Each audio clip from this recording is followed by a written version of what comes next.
Pevenage op kop. Daarachter zit Daniel Willems volgens mij. Daniel Willems met Pevenage. Daar is Kelly.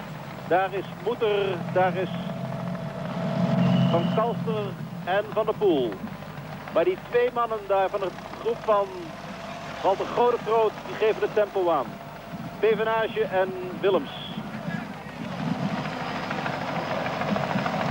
Kelly in het derde wiel. Kelly is natuurlijk een geducht sprinter. Sean Kelly. Van Kalster, Van der Poel, Moeter.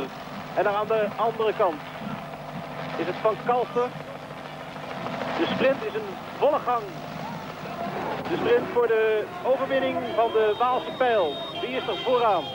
Nauwelijks op deze camerapositie te zien. Nauwelijks te zien. Aan de binnenkant is het Daniel Willems voor Van der Poel. Inge Reynolds.